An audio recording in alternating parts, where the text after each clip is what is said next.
ठीक है, तो ये बात आ गई आपको समझ में कि ये हम लोग इसको ऐसे लिखते हैं। अब जैसे देखो 1 के बाद दूसरा एलिमेंट क्या है, ये 1 जो है एक एलिमेंट है, 2 जो है एक एलिमेंट है, 3 जो है एक एलिमेंट है। तो मैं बोलूँ 1 के बाद नेक्स्ट एलिमेंट क्या है, वो है 2, ठीक है ना। तो हमने पहला एलिमेंट 1 लिखा और जो नेक्स्ट एलिमेंट है 2 उसको सेपरेट करने के लिए कॉमा यूज किया है। और जब हमने सारे एलिमेंट्स लिख लिए तो उसको हमने कर्ली ब्रैकेट से क्या कर दिया, इनक्लोज कर दिया। तो ये हमारा क्या हो गया, set of natural number less than 6। ठीक है, यहाँ तक कोई प्रॉब्लम नहीं होगी आप लोगों को। इसके बाद आ जाओ बच्चे, ये तो हमारा नेचुरल नंबर हो गया। अब जैसे अगर मैंने बोला कि 1, ये 1 लिखा, एक ये सिंबल मैं यूज़ करता हूँ ऐसे करके, ई को लिया ऊपर से थोड़ा प्रेस कर दिया, कैपिटल ई को। तो इसका, इस सिंबल का क्या मतलब होता है, इसका क्या मतलब होता है, बिलोंग्स टू। ऐसे का मतलब क्या होता है, बिलोंग्स टू। अगर मैंने ऐसे ई लिख के ऐसे कट कर दिया, इसका मतलब होता है डज नॉट बिलोंग्स टू। ठीक है ना बच्चे, डज नॉट बिलोंग्स टू। इसका क्या मतलब होता है, इसे हम क्या रीड करते हैं, फॉर ऑल। इसे हम क्या रीड करते हैं, सच डैट। ठीक है, इसको क्या रीड करते हैं, इम्प्लाइज डैट। ऐसे लिख के ऐसे कर दिया, इसका क्या मतलब होता है, इसे कैसे रीड करते हैं, does not implies that, does not implies that. ठीक है, तो मैं थोड़ा पेपर लिख रहा हूँ, थोड़ा टिल्ट करके लिख रहा हूँ। आई थिंक आप लोगों को समझ में आ रहा है, कोई प्रॉब्लम नहीं होगी। ठीक है, जैसे मैंने लिखा 1, तो 1 तो बिलोंग कर रहा है ना, ये सेट का एलिमेंट है, दिख रहा है हमें, तो हम लिखेंगे 1 बिलोंग्स टू ए। इसको रीड कैसे करेंगे, 1 बिलोंग्स टू सेट ए। फिर मैंने लिखा 4 बिलोंग्स टू सेट ए। फिर मैंने लिखा 6 तो इसका एलिमेंट नहीं है, तो ऐसे लिखने के बाद ऐसे करके कट कर देंगे। इसका क्या मतलब है, 6 does not belongs to A. जैसे मैंने लिखा 1/2, तो 1/2 does not belongs to set A, तो ऐसे करके क्लोज कर देंगे, ये कट कर देंगे।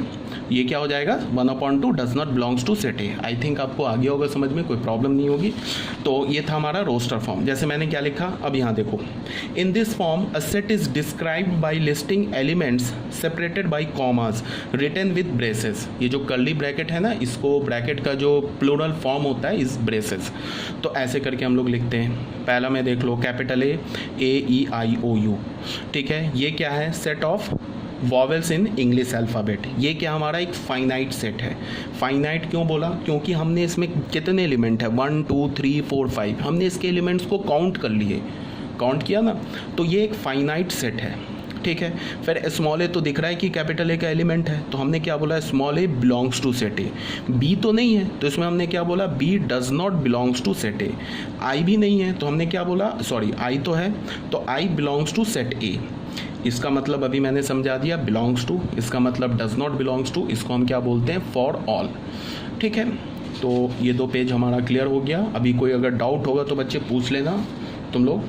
ठीक है, अच्छा, डाउट पूछने में कोई भी तुम लोग को हेजिटेशन नहीं होनी चाहिए, जितने भी डाउट्स पूछना पूछो बिल्कुल। अगर एज अ लेम क्वेश्चन भी नहीं समझ में आ रहा है, 1+1 भी 2 होता है नहीं होता है, ये भी अगर नहीं है तो भी पूछो। डाउट कभी अपने पास मत रखो, मैं हमेशा बोलता हूँ डाउट पूछो, जितने भी डाउट पूछना पूछो। ठीक है, तो अब ये आ जाओ इसका बी पार्ट में। जैसे हमने क्या लिखा, 2 4 6 8 डॉट डॉट दे दिया, इसको हम क्या बोलेंगे, set of all positive even integer. साफ साफ दिख रहा है ना, ये सारे इवन इंटीजर्स हैं, और फिर कैसे इवन इंटीजर्स हैं, पॉजिटिव भी है, तो उसको हम क्या बोलेंगे, set of all positive even integers. ये जो बच्चे हैं ये एक इनफाइनाइट सेट है। क्या ये इनफाइनाइट सेट है। ये इनफाइनाइट सेट क्यों बोलेंगे, क्योंकि अगर मैं तुम्हें बोलूँ क्वेश्चन ये दूँ कि ये जो कैपिटल बी में जो एलिमेंट्स लिखे हुए हैं ना, इसको काउंट करके बताओ, उससे पहले ये जो 3 डॉट है ना, 3 डॉट का क्या मतलब है, ये 8 के बाद 10 है, 10 के बाद 12, ऐसे बढ़ाते जाओ, जब तक है नहीं इन्फाइनाइट टाइम्स बढ़ाते जाओ।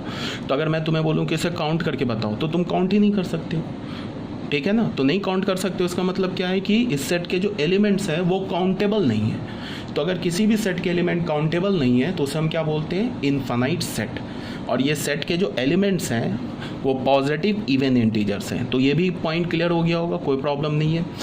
अब बच्चे आ जाओ सेट बिल्डर फॉर्म में।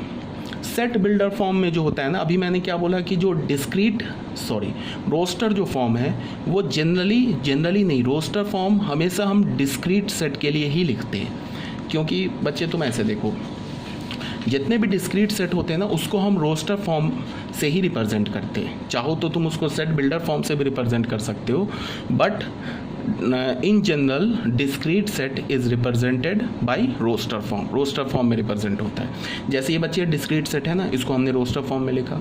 रोस्टर फॉर्म में कैसे लिखा, कर्ली ब्रैकेट लिखा, सारे एलिमेंट्स को कॉमा से सेपरेट कर दिया। अब फाइनाइट सेट है तो हमने ये ब्रैकेट बंद कर दिया सारे एलिमेंट्स लिखने के बाद। अगर इनफाइनाइट सेट था, डिस्क्रीट सेट था, तो हमने कुछ एलिमेंट्स को लिखे, उसके बाद हमें पैटर्न पता चल गया, उसके बाद हमने 3 डॉट लगा दिया, फिर हमने ब्रैकेट बंद कर दिया।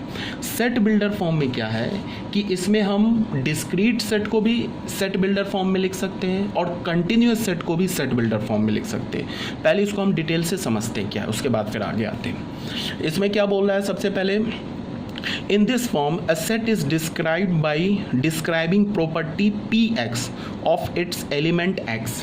मतलब क्या है ये समझो।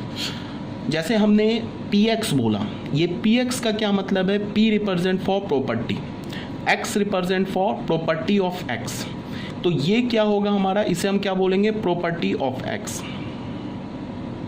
प्रॉपर्टी ऑफ X मतलब क्या है, इसको हम रीड कैसे करेंगे, Px को बोलेंगे प्रॉपर्टी ऑफ X। ठीक है, X की प्रॉपर्टी। तो हम इस फॉर्म में, जो हमारा सेट बिल्डर फॉर्म है, इस फॉर्म में हम करेंगे क्या कि सेट के एलिमेंट्स को फिजिकली नहीं लिखेंगे, उन सारे एलिमेंट्स जो एक सर्टेन मतलब एक जो प्रॉपर्टी को सेटिस्फाई कर रहा है उस प्रॉपर्टी को लिख देंगे। एलिमेंट्स नहीं लिखेंगे, प्रॉपर्टी लिख देंगे सारे एलिमेंट्स का। तो वो क्या हो जाएगा, किस फॉर्म में हो जाएगा, सेट बिल्डर फॉर्म में। अब वो प्रॉपर्टी लिखेंगे कैसे, उसका भी रूल है। जैसे हमने ए सेट लेना है, सेट ऑफ ऑल ऐसे लिखेंगे। देखो सेट ऑफ, इसको पहले इसको भी ऐसे समझो। ए सेट लिखा, प्रॉपर्टी कैसे लिखेंगे, इस कर्ली ब्रैकेट को हम क्या रीड करते हैं सेट बिल्डर फॉर्म में, द सेट ऑफ ऑल। इस कर्ली ब्रैकेट को क्या बोलते हैं, द सेट ऑफ ऑल। उसके बाद एक्स लिखा। ठीक है, ये 2 डॉट को हम क्या रिप्रेजेंट करते हैं, क्या कैसे रीड करते हैं, सच डैट, अभी बताया मैंने। उसके बाद लिखेंगे Px होल्ड्स। ये लिखने का फॉर्मूला बोल लो, सेट बिल्डर फॉर्म लिखने का ये फॉर्मूला है। मतलब क्या है, इसको हम अगर इस पूरे को अगर हमें रीड करना हो तो हम रीड कैसे करेंगे, इस ब्रैकेट के लिए क्या बोलेंगे, the set of all x such that Px holds. मतलब क्या है, पहले जो एलिमेंट्स हैं उस एलिमेंट को हम स्मॉल x से रिप्रेजेंट करेंगे, 1-2 डॉट लगाएंगे और उसके बाद इस स्मॉल x का प्रॉपर्टी लिखेंगे इस 2 डॉट के बाद। पहले स्मॉल x किसे रिप्रेजेंट करेगा, elements of in this set A. 1-2 dot लगाएंगे और इस 2 डॉट के बाद इस x का हम प्रॉपर्टी लिखेंगे। फॉर एग्जांपल देखो, जैसे अभी हमने एक सेट लिया था ना, सेट ऑफ ऑल, अभी रोस्टर फॉर्म में, set of all vowels in English alphabet. ध्यान से देखो, set of all vowels in English alphabets. तो ये हमारा कैसा है, अल्फ़ाबेट्स। ये हमारा कैसा सेट है, ये एक हमारा डिस्क्रीट सेट है, पता है हमें। इसको अभी हमने रोस्टर फॉर्म में कैसे लिखा था, रोस्टर फॉर्म में ऐसे लिखा था, AEIOU ऐसे लिख लिया था रोस्टर फॉर्म में। ठीक है बच्चे, तो ये तो हो गया रोस्टर फॉर्म में। अब अगर मुझे इसे सेट बिल्डर फॉर्म में लिखना हो तो इसी को मैं सेट बिल्डर फॉर्म में कैसे लिखूंगा, देखो एक मैंने ब्रैकेट लगाया, एक x लगाया, तो अभी तक क्या हो गया, the set of all x such that. अब मैं इस x का प्रॉपर्टी लिखूंगा, Px लिखूंगा। Px क्या लिखूंगा, x is vowels, sorry, this is VOWEL, vowels in English alphabet। आ रही बात समझ में। तो ये जो सेट का रिप्रेजेंटेशन है और ये जो सेट का रिप्रेजेंटेशन है देखने में अलग अलग लग रहा है, बट ये दोनों एक ही सेट है। हमने लिखा कैसे, the set of all x. अब ये बोल दिया कि उन सारे एक्स का सेट बनाओ सच डैट। अब इस एक्स में क्या खूबी है, ये एक्स में ये खूबी है कि ये जो एक्स है ये इंग्लिश अल्फ़ाबेट्स के वॉवेल्स हैं, तो ये भी सेट हो गया हमारा।